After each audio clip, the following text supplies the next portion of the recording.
자, 오늘 하나님의 말씀 함께 보시겠습니다. 요한복음 16장 33절 말씀을 보시겠습니다. 요한복음 16장 33절 말씀을 한 절만 우리가 함께 읽도록 하겠습니다. 자, 16장 33절 우리 함께 읽겠습니다. 시작. 이것을 너희에게 이르는 것은 너희로 내 안에서 평안을 누리게 하려 함이라. 세상에서는 너희가 환난을 당하나 담대하라. 내가 세상을 이기었노라. 아멘. 예, 오늘 저는 여러분과 함께 어떻게 우리가 세상을 이기는가 이런 부분을 가지고 함께 은혜를 나누고자 합니다.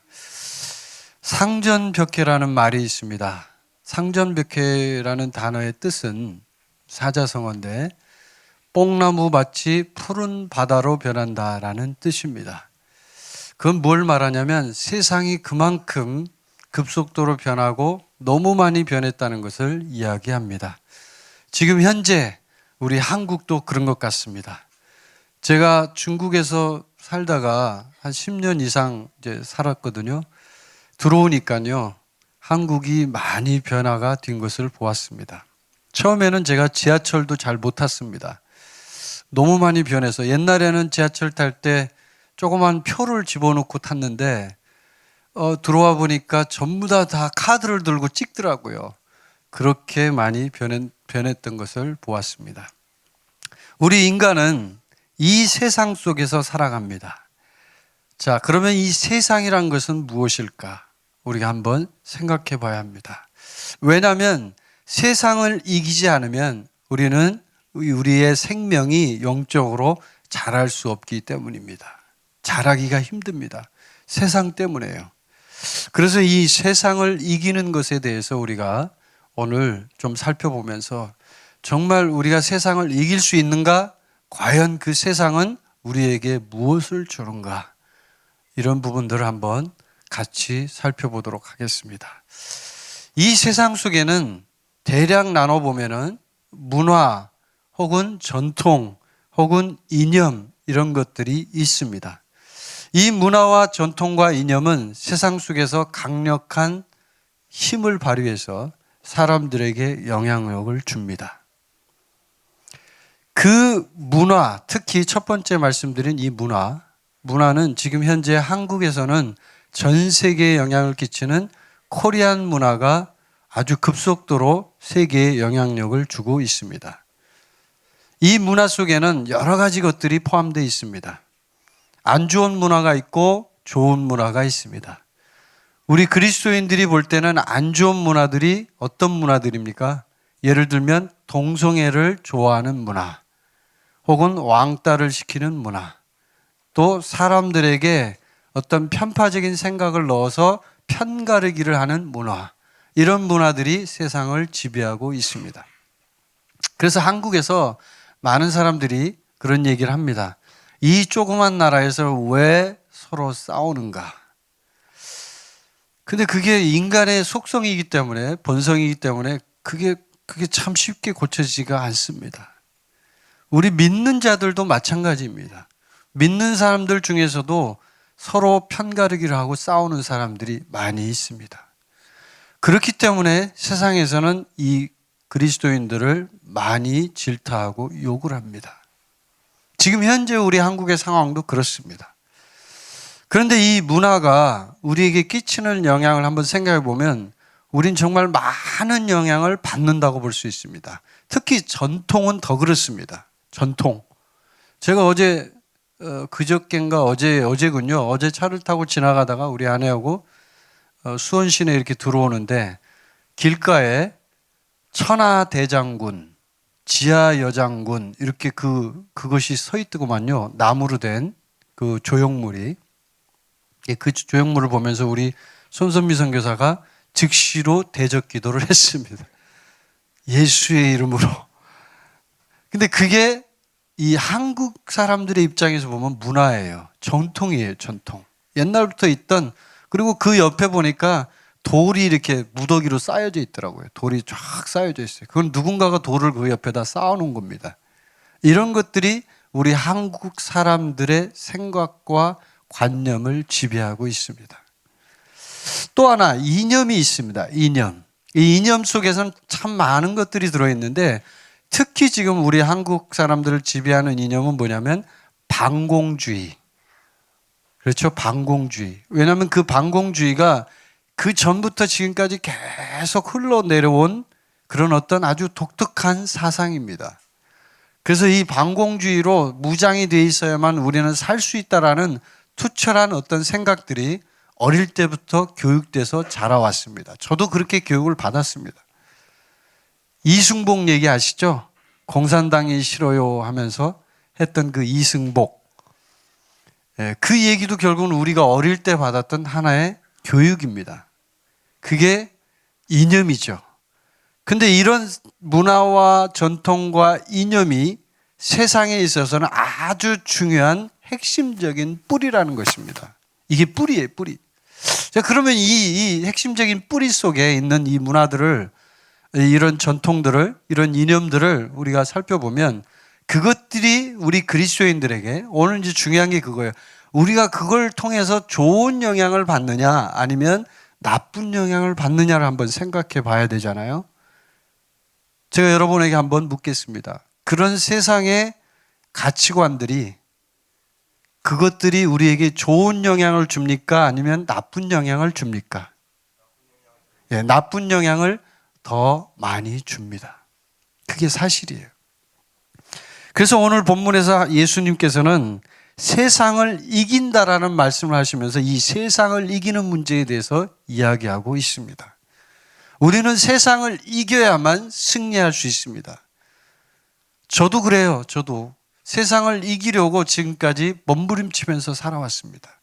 중국에서 선교 활동을 할 때는 중국의 문화를 이기기 위해서 몸부림쳤습니다.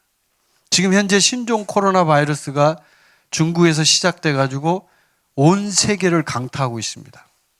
그래서 어떤 사람들은, 한국 사람들은 왜 중국 사람들은 안 좋은 것만 우리한테 줘 하면서 막 짜증을 내고 그 사람들을 나쁘게 생각하는 사람들이 있습니다.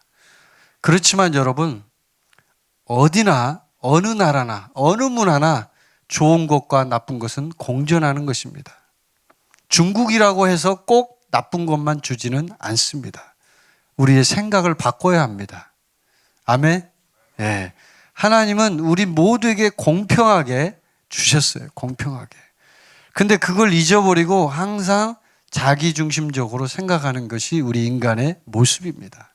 그게 이기심이고요. 그래서 그 우한에서 교민들이 한 300명이 들어오는데 막 못 들어오게 했잖아요. 어떤 지역에서 막 들어오지 말라고 트랙터를 대놓고 막 들어 눕고 이렇게 했잖아요. 제가 뭐 그 사람들이 나쁘다 뭐 그 얘기가 아니라 뭐 그럴 수 있겠죠. 얼마든지.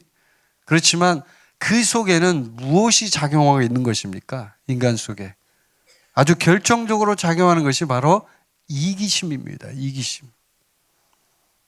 내 가족, 나 자신이 살면 돼.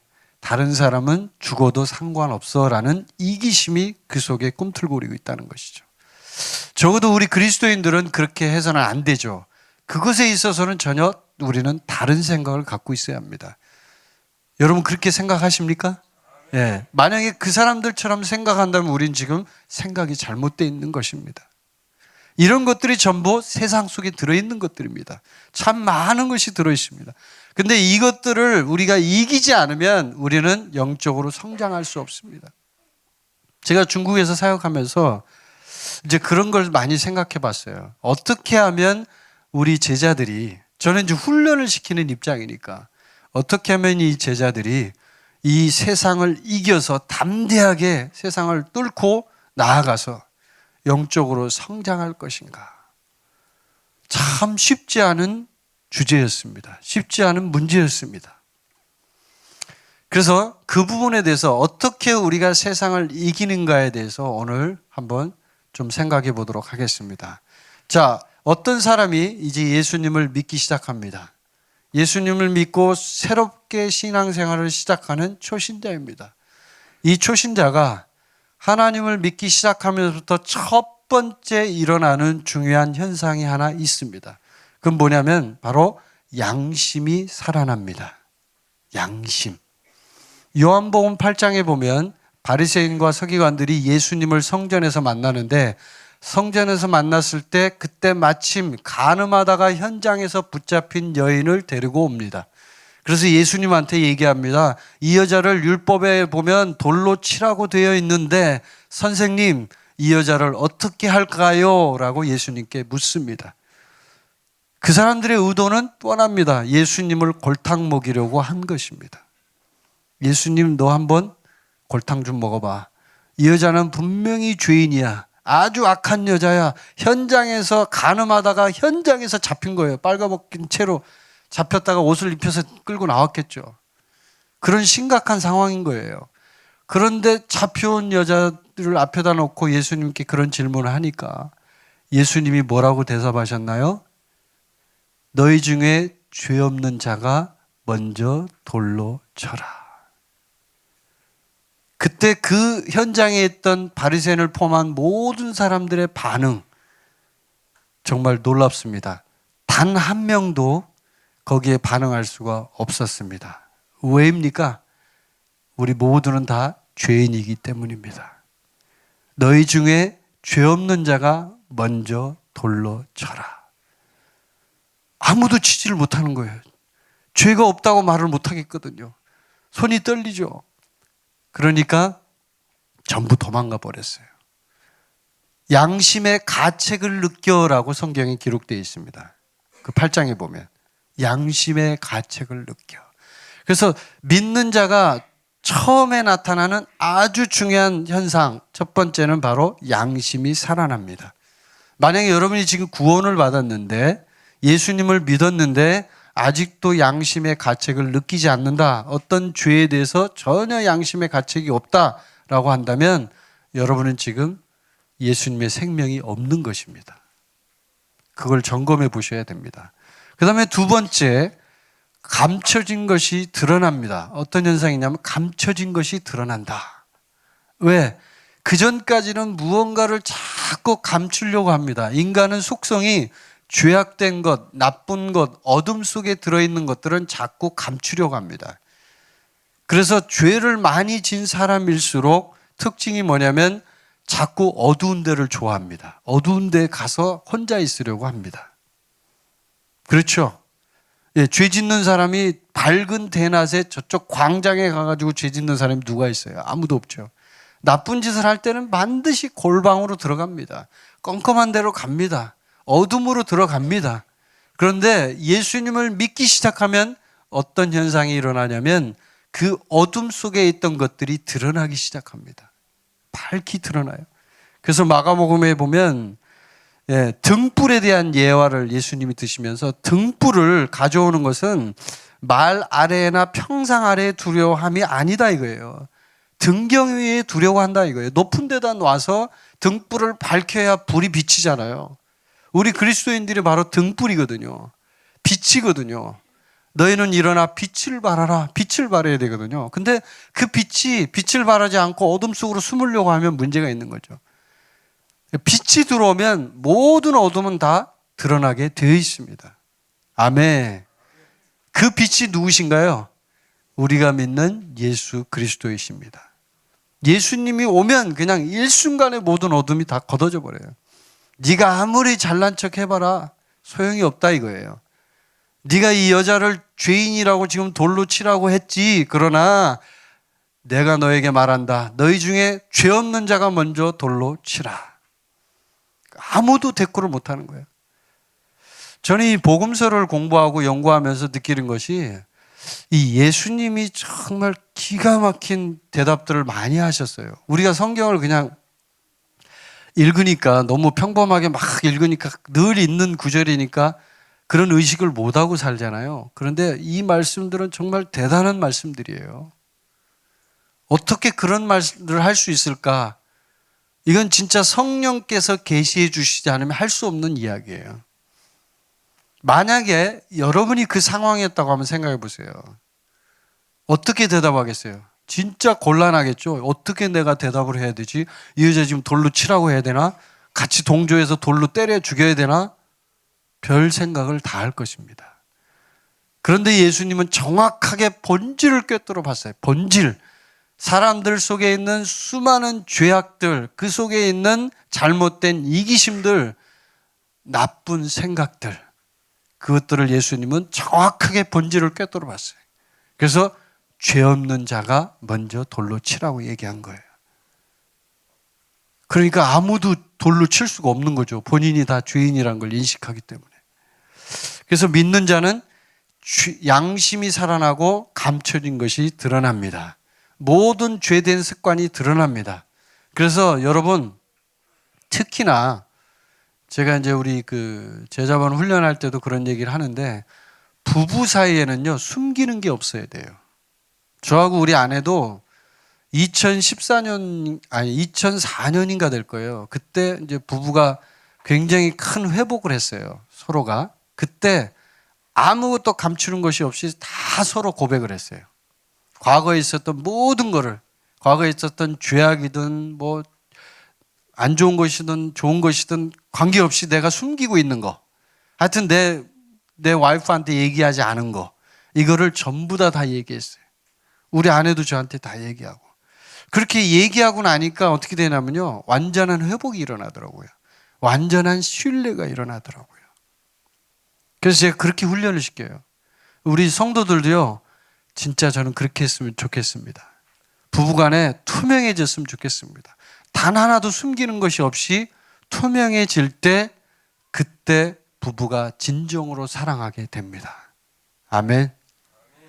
여러분, 이런 사람인데도 내가 이 여자를 사랑할 수 있느냐? 그래야 진짜 사랑인 거예요. 아멘. 네. 이 모든 것들을 다 갖고 있어도 그 여자를 진정으로 사랑할 수 있어야 사랑이에요. 좋은 것만 가지고 있는 걸 사랑하면 그 사람은 진정한 사랑이 아니에요. 그거는. 예수님도 가늠하다 붙잡혀 온 여자를 정죄하지 않았어요. 더 이상 죄짓지 마라. 나도 너를 정죄하지 않는다. 예수님도 그렇게 하셨어요. 우리가 뭐라고 우리가 뭐 그렇게 예수님보다 더 의인입니까? 그렇지 않잖아요. 우리는 누구든지 다 용서해 줄 수 있습니다. 아멘. 우리 모습을 볼 때는 용서해 주지 못할 사람이 단 한 명도 없습니다. 아멘. 다 용서해 줘야 돼요. 그것이 저쪽 북쪽에 있는 그 뚱뚱한 김씨, 그 사람일지라도 우리가 용서해 줘야 되는 거예요. 예? 진짜 악인일지라도 용서해 줘야 된다고요. 아멘. 예. 자, 그래서 이제 어떻게 세상을 이기는가 한 두 가지 정도로 제가 한번 그 압축을 해서 여러분과 함께 나눠보도록 하겠습니다. 첫 번째, 내 안에 답이 있다는 것을 인식해야 합니다. 내 안에 답이 있다. 사람들은 이런 경우가 많습니다. 답을 찾는데 인생에서 동문서답이라는 말이 있죠.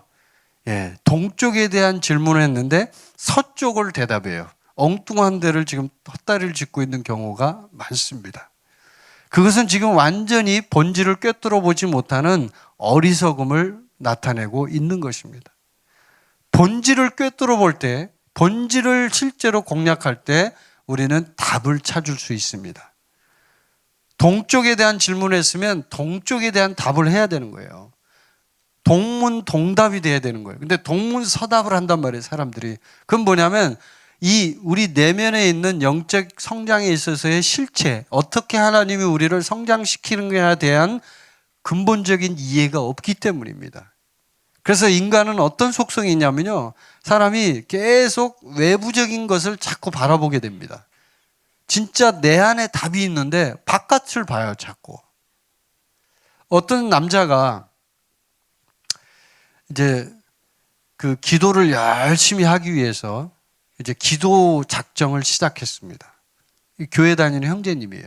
근데 이 형제님이 기도를 시작했는데, 기도를 작정하기는 100일 기도를 하겠다고 이제 작정을 해놓고 매일매일 1시간 이상 무조건 기도한다 이제 작정을 한 거예요.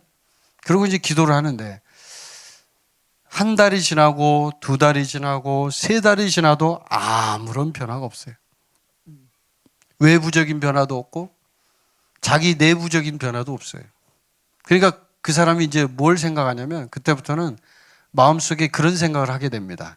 하나님이 갑자기 나타나셔서 기적적인 역사로 나를 변화시켜 주실 것이다. 갑자기 하나님이 불처럼 임해서 내가 확 뒤집어져 가지고 완전히 딴 사람이 될 것이다 라고 생각을 합니다. 그러면서 계속 기도를 하는데 그렇게 기도하다가 대부분의 사람들이 그렇게 3달을 기도한 것도 많이 기도한 거예요, 사실은. 그 전에 다 포기하죠, 대부분은. 근데 기도했는데 도저히 그런 어떤 현상들이 외부적인 일들이 일어나지 않으니까 이 사람이 중간에 포기해 버립니다. 왜? 외부의 변화가 일어나지 않으니까 지금 변화가 일어나지 않는다고 착각을 하는 거예요. 여러분, 의외로 우리가 영적 성장을 하는 데 있어서는 중요한 하나의 단서가 되는 것이 있습니다. 그건 뭐냐면 내 안을 봐야 한다는 거예요. 내면을 봐야 한다는 것입니다. 여기 성경 말씀에서도 뭐라고 얘기하냐면 너희로 내 안에서 평안을 누리게 하려 함이라. 아멘. 예수 그리스도 안에 혹은 내 안에 답이 있습니다. 근데 우리는 답을 바깥에서 찾아요. 밖에서 무언가가 막 기적이 일어나가지고 나에게 막 쇼킹한 사건이 일어나야만 그것이 진정한 변화라고 생각합니다. 그것은요, 내면의 변화가 일어날 때 나타나는 결과일 뿐입니다. 내면이 변화가 일어나면 외부는 자연적으로 변화가 일어나게 돼 있습니다. 그런데 우리는 자꾸 외부를 봅니다. 외부. 그래서 우리가 계속 기도하다가 보면 어떤 일들이 일어나냐면 우리 안에 말씀에 대한 통찰력이 생깁니다. 통찰력이 생겨요. 말씀을 보는 눈이 달라져요. 계시가 옵니다. 그리고 지혜와 방향성이 생깁니다. 지혜가 들어와요. 하나님의 말씀에 대한 지혜. 그리고 미래에 대한 방향이 분명해집니다. 그 전까지는 잘 몰랐던 것이 이제 이해가 되고 내가 어떻게 인생을 살아야 될 것인지에 대해서 명확한 기준을 갖게 됩니다. 근데 사람들은 이런 부분들은 보지 않고 외부적으로 일어나는 것만 자꾸 보는 거예요. 왜요? 간증이나 아니면 기적적인 역사들만을 듣고 살아온 그런 삶의 습관이 있기 때문에 그래요, 우리가. 다른 사람 간증 들으면 다 기적이 있죠.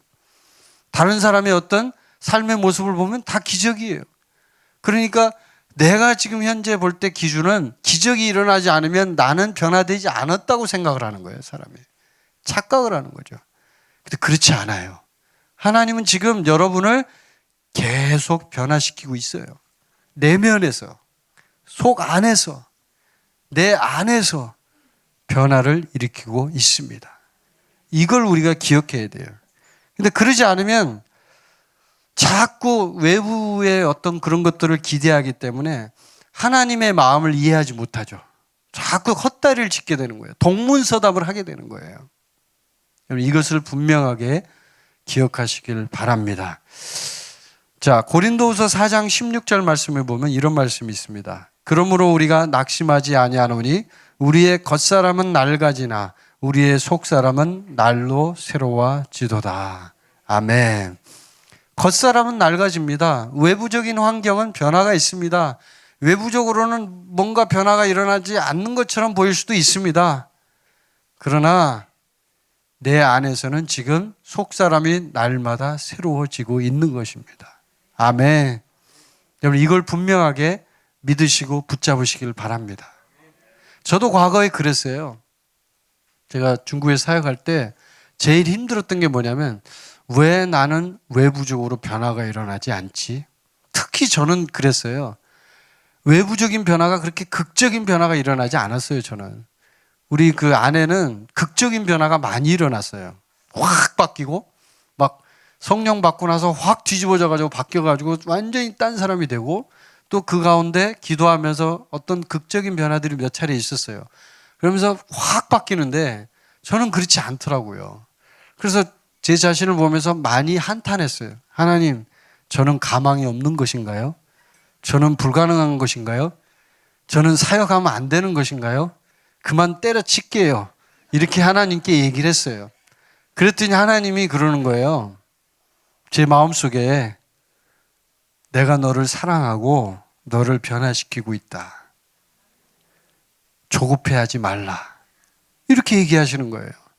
아니 저는 지금 막 딴 사람이 막 지금 막 나르고 있는데 지금 막 걷는 것도 힘든 상황인데 아니 지금 하나님께 지금 막 항의를 하고 있는 거잖아요. 일종의. 그렇게 하고 있는데 하나님 말씀하신 것은 괜찮다. 계속 변화되고 있다. 걱정하지 말고 계속 훈련해라. 이러시는 거예요. 그러니까 제가 이제 그 말씀을 듣고 좀 위로는 됐어요. 그래서 사역을 때려치지 않고 이제 계속 하게 됐죠.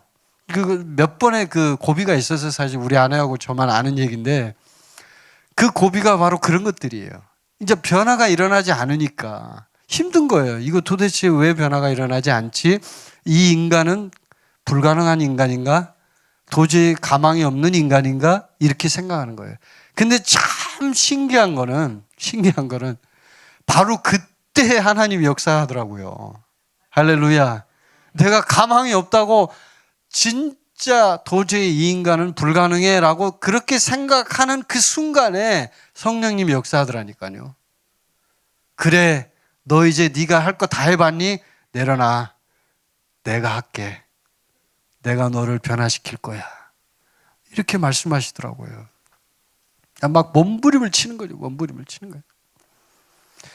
그래서 우리는요, 항상 어떤 것을 중요시 여겨야 되냐면, 이 포도나무의 비유, 이 16장 말씀 그 전에 15장에 보면 포도나무의 비유가 나오잖아요. 그 포도나무를 보면은, 포도나무는 중요한 게 뭡니까? 열매를 맺히려면 가장 중요한 건 뿌리예요, 뿌리. 가지는 별로 그렇게 중요하잖아요. 가지는 만약에 가지가 부실하면요, 농부가 가지를 다 쳐버립니다, 그냥. 그 얘기는 뭐냐면 가지를 죽여버린다 이거예요. 그냥 잘라버린다 이거예요. 그래서 죄의 열매들은 아무리 잘라도 다시 날 수 있기 때문에 가장 중요한 건 뿌리를 봐야 되거든요. 내 속에 있는 뿌리를 봐야 되는데 그 뿌리를 보지 않고 우리는 계속 열매만 보는 거예요. 외부적인 것만 보는 거예요. 내 안에 답이 있는데. 뿌리는 뭐예요? 내 속에 있는 내 옛사람, 옛자, 그 옛사람이 죽었느냐 하는 것을 보라는 거죠. 진짜 죽었냐. 그걸 보라는 건데 그걸 보지 않고 바깥에만 보니까 실망이 되는 거예요. 이 인간을 보니까 도저히 가망이 없는 것 같은 거죠. 아닙니다, 여러분. 여러분 힘내십시오. 여러분 지금 많이 변화되고 있습니다. 하나님이 그 뿌리를 근저에서부터 흔들어서 지금 바꾸고 계십니다. 그리고 그 뿌리 속에 예수님의 생명이 있습니다. 그러므로 여러분 안에 있는 그 뿌리가 튼튼하고 건강할수록 여러분은 더 강력한 영양분이 가지까지 미치게 될 것입니다. 할렐루야. 예.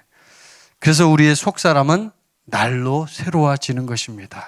날로 새로워지는 것입니다. 갑자기 새로워진다고 돼 있지 않습니다. 날로 새로워집니다. 날마다 날마다 새로워집니다. 아멘. 실망하지 마세요. 저처럼 포기하려고 하지 마세요. 저는 포기할 뻔했어요, 몇 번. 그러지 마세요. 하나님은 여러분을 변화시키고 있습니다. 자, 두 번째, 이제 이 두 번째 얘기를 한번 해볼게요. 두 번째, 자유의지가 아니라 성령으로 육신을 죽이는 겁니다. 우리는 많은 경우에 신앙생활을 하다가 조금 전에 제가 실수했던 것처럼 그 과거 얘기를 했잖아요. 자유의지로 자기가 어떤 죄악, 육신적인 것들을 이겨보려고 많은 노력을 합니다. 막 그 육신을 죽이려고, 내가 막 육신을 죽이려고 애를 씁니다. 김청겸 죽어 이렇게 죽어 한다고 그 사람이 죽나요? 죽지 않아요, 절대로. 그래서 어떤 사람들은 자유의지를 진짜 완전히 의지해서 하나님보다 자유의지가 신이에요, 신. 그래서 내 의지로 이걸 할 수 있다라고 생각하는 사람이 있습니다. 그래서 어떤 일을 할 때 항상 제가 이제 그런 성향이 많거든요. 그래서 많이 실패를 해봐서 알아요. 누구보다도, 여러분보다. 1월 1일이 되면 신년 계획을 세우잖아요. 그러면서 올해는 절대 하지 말아야 할 것 쫙 씁니다, 리스트를. 그리고 그 리스트대로 나는 반드시 할 것이다. 결심을 굳게 하고 입술을 깨물고 주먹을 불끈 쥐고 올해는 승리할 것이다. 반드시 승리한다. 이렇게 자유의지로 내가 결정을 합니다. 물론 자유의지가 중요합니다. 그런데 중요한 건 그게 있어요. 우리가 하나 모르는 게 있어요. 이 자유의지가요, 결정적으로 작용하는 것은 내가 하나님 앞으로 나아가는 그 삶의 습관에 있어서의 작은 결정들을 할 때의 자유의지가 발동을 하는 것이지, 내가 전체적으로 이거를 변화시켜 볼 거야, 나는 육신을 죽일 거야 라고 한다고 해서 육신이 죽지 않는다는 거예요. 중요한 건 삶의 작은 습관 속에서 무엇을 해야 돼요? 성령께 나를 내어드리는 삶을 계속하는 거예요. 그건 다른 말로 하면 히브리서에 보면 은혜의 보좌로 담대히 나아가라. 아멘. 은혜의 보좌로 담대히 나아가야 되는데 그거는 안 하고 계속 누워서 잠만 자면서 하나님 나 고쳐주세요 하는 것도 잘못된 거예요. 이것도 잘못된 거예요. 근데 또 반대로 의지를 너무 사용해서 내 의지로 이걸 다 할 수 있어 라고 할 때 그것도 잘못된 거예요. 실패를 많이 합니다. 제가 정말 많이 실패했습니다. 노트도 정말 많이 버렸습니다. 쓰고서 신년 다이어리 딱 쓰고 그렇게 하고 그게요 딱 한 달 가더라고요. 한 달. 한 달 되면 다 끝나요. 내가 1월 1일 날 세웠는데 이거 한 달 딱 하고 나니까 약발이 다 떨어져가지고 더 이상 못 하겠는 거예요. 예? 네, 웃으시는 분이 계신데 그분은 2달을 하시는 겁니다. 3달까지 하면 대단한 거예요. 그건 진짜 저는 그분 존경. 3달 하면 진짜 잘한 거거든요. 근데 저는 이제 한 달 정도 하면 끝나요, 이게. 그게 거기가 마지노선인 것 같아요. 근데 그렇게 하면서 깨닫는 거죠, 본인이. 야, 이거 아니구나. 그때 우리가 무엇을 깨닫냐면 성령님이 나를 도우신다는 걸 깨닫는 거예요. 자, 여러분 로마서 8장 한번 펴보세요. 이 구절 한번 봅시다. 로마서 8장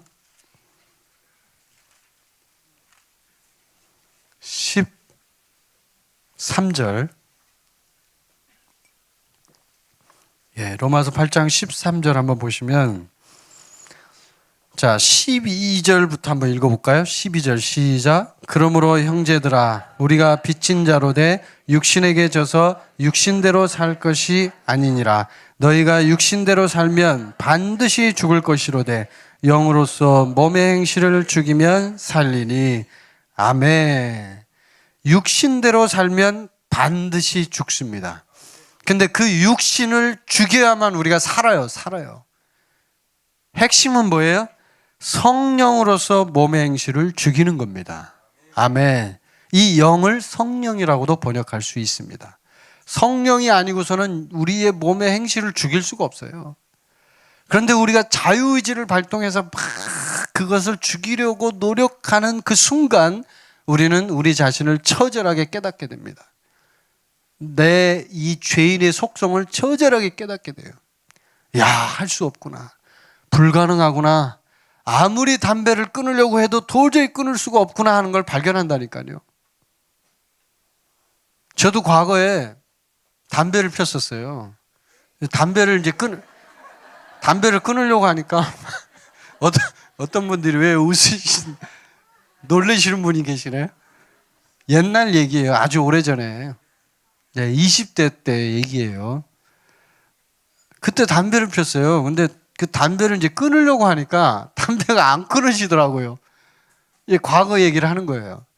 아니, 끊으려고, 아까 말한 것처럼 자유의지로 하는 거예요. 끊으려고 결심했어요. 이제는 담배 피면 내 손을 잘라버릴 거야 하면서 막 이런 식으로 막 막말을 하면서 담배를 끊으려고 이제 결심을 했는데, 3일 딱 지나니까 다시 피는 거예요.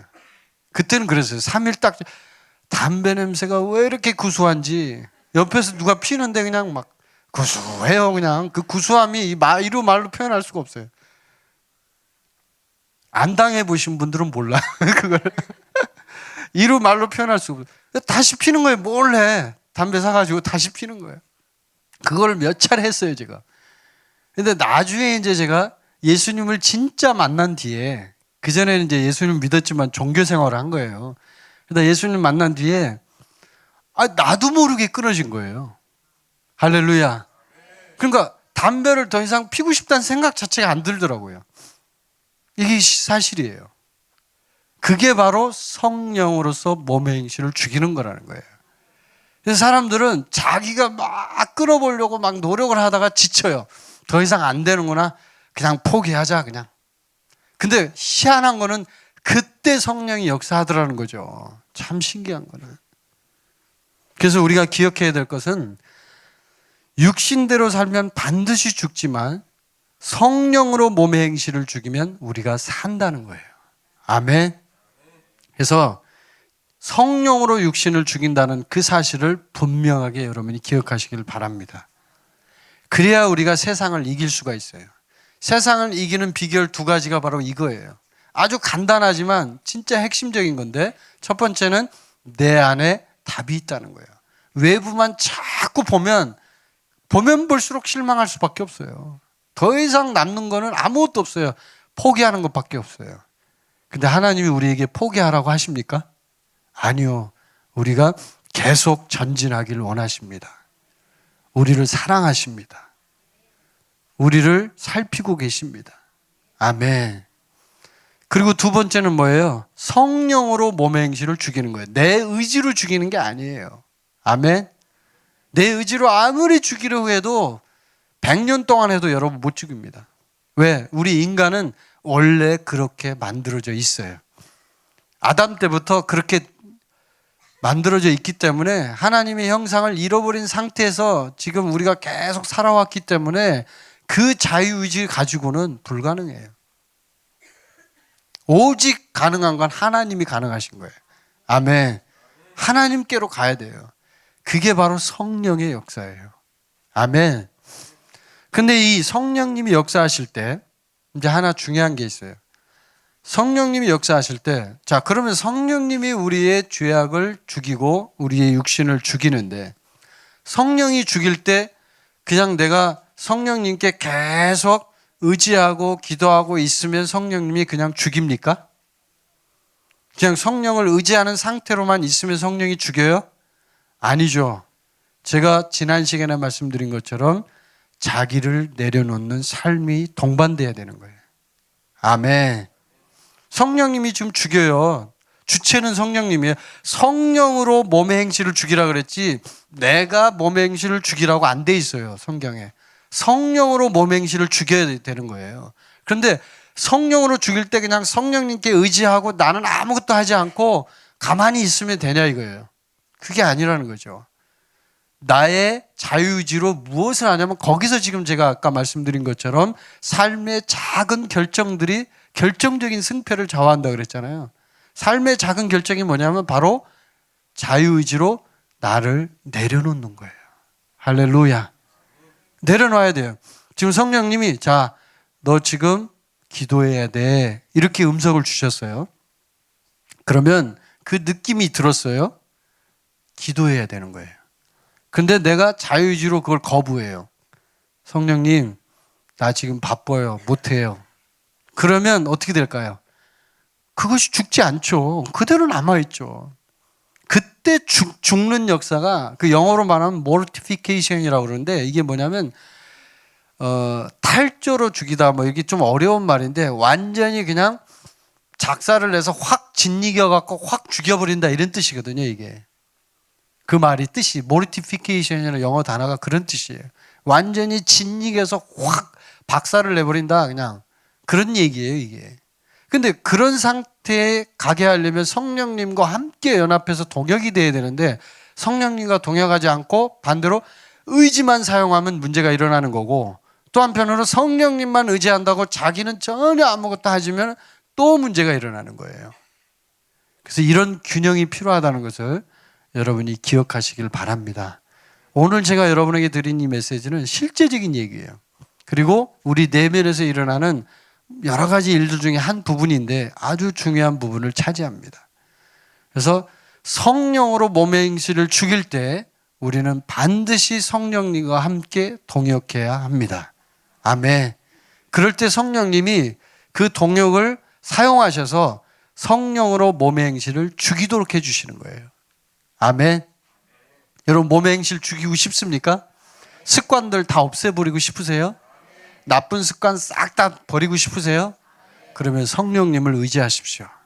여러분은 죽일 수 없습니다. 오직 성령님의 음성에 순종하십시오. 그분과 동역하십시오. 그러면 여러분의 나쁜 습관을 죽일 수 있을 것입니다. 여러분의 육신을 죽이게 됩니다. 실제적으로 죽이게 됩니다.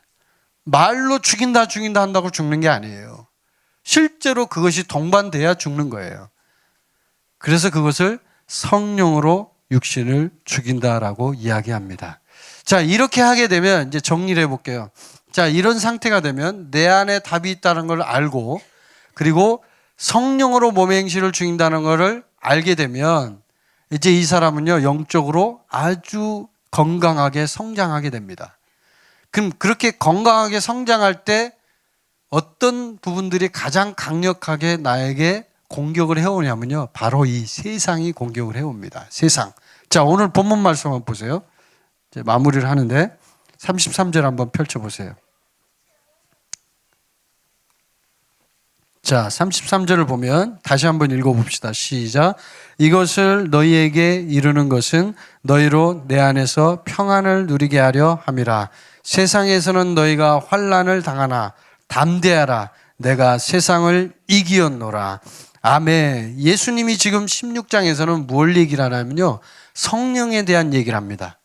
16장 전체가 성령 얘기예요. 내가 가면 너희들한테 유익하다 막 하면서 성령이 오시면 너희들이 완전히 진짜 새로워지는 거야, 막 이런 얘기를 주구장창 설명을 하셔요.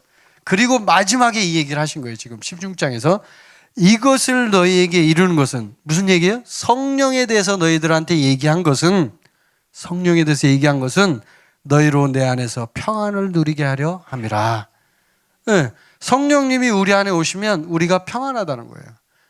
그래서 성령의 사역은요, 스트레스를 주지 않아요. 성령으로 몸의 행실을 죽이는 건요, 스트레스를 주지 않아요. 제가 오전에 강의할 때 스트레스 얘기했는데, 어떤 훈련이든지 스트레스가 동반되면 그 훈련은 잘못된 거예요. 스트레스가 동반되지 않아요. 성령님이 역사하실 때는 진짜 기분이 좋고 평안합니다. 그 자체가 아주 굉장히 많은 좋은 물질들을 막 분비하게 돼요. 그 자체가. 그래서 예수님이 분명하게 얘기했죠. 너희로 내 안에서 평안을 누리게 하려 함이라. 그래서 성령의 역사인지 아닌지 분별하는 아주 좋은 방법 중에 하나가 바로 분별법. 그게 그거예요. 평안하느냐. 성령의 음성을 들을 때도 우리가 알잖아요. 평안하느냐. 바로 그거예요. 그리고 이제 뒤에 보니까 뭐라고 그러냐면 세상에서는 너희가 환난을 당하나. 자, 세상은 우리를 계속 공격합니다. 환난을 줍니다. 어려움을 줍니다. 우리를 쉴 새 없이 공격합니다. 유혹을 합니다. 우리가 넘어지게 합니다.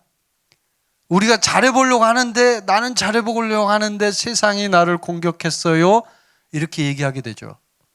그 세상은 우리에게 환난을 줍니다. 근데 그 환난을 무엇으로 이깁니까? 뒤에 내가 세상을 이기었노라. 누가 이겼어요? 예수님이 이겼습니다. 할렐루야. 예수님이 이겼습니다. 아멘. 그 사실을 우리가 선포해야 되는 거예요. 그 사실을 우리가 붙잡아야 되는 거예요. 예수님이 세상을 이겼다는 것을 분명하게 이해하고 있어야 되는 거예요. 분명하게 믿어야 되는 거예요. 세상이 너희를 미워하면 나를 미워한 줄 알라 말씀하고 있잖아요. 세상은요, 우리 그리스도인들을 좋아하지 않아요. 여러분, 세상이 여러분을 좋아할 거라고 생각하면 착각하는 거예요. 대단히 착각하는 거예요. 그 사람은 지금 세상하고 짝짝꿍이 돼 있는 거예요. 세상은 우리를 좋아하지 않게 되어 있습니다. 근데 그 세상을 예수님이 이겼다고 선언하고 있습니다. 아멘. 놀라운 선언이에요. 그래서 이렇게 영적으로 성장해 가는 과정 속에서 마지막으로 우리가 분명하게 이해하고 믿어야 될 것은 예수님이 세상을 이겼다는 사실입니다. 아멘. 그럼 무슨 얘기예요, 그게?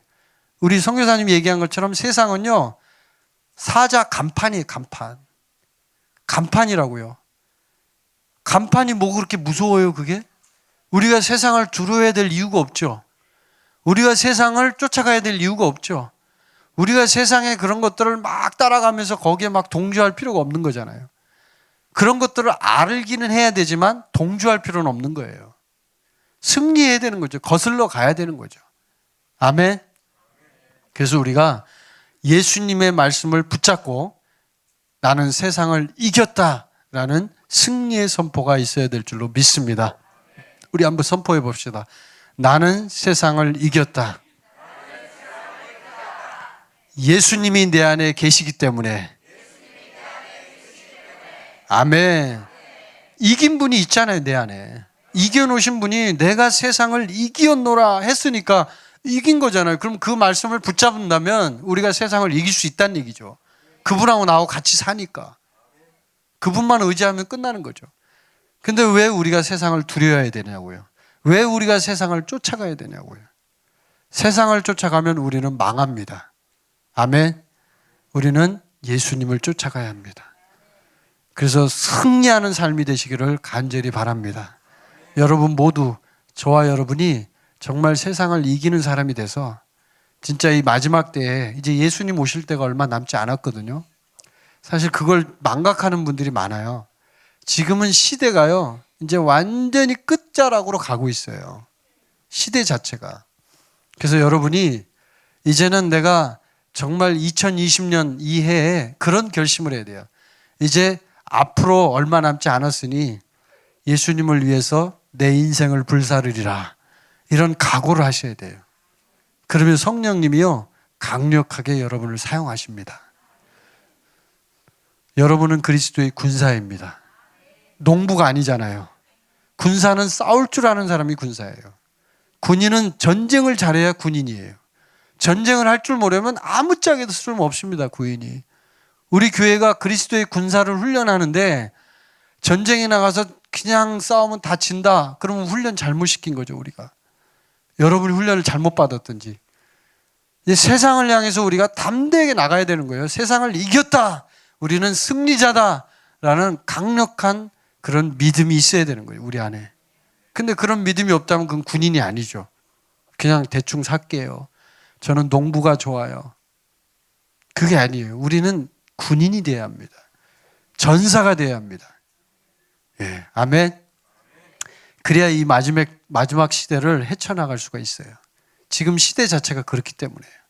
그래서 저와 여러분이 이 마지막 시대에 진짜 전사가 되어서 정말 믿음으로 뚫고 나가고 어떤 것도 굴하지 않고 나갈 수 있는 그런 믿음의 용사들이 되시기를 주님의 이름으로 축복합니다. 함께 기도하시겠습니다.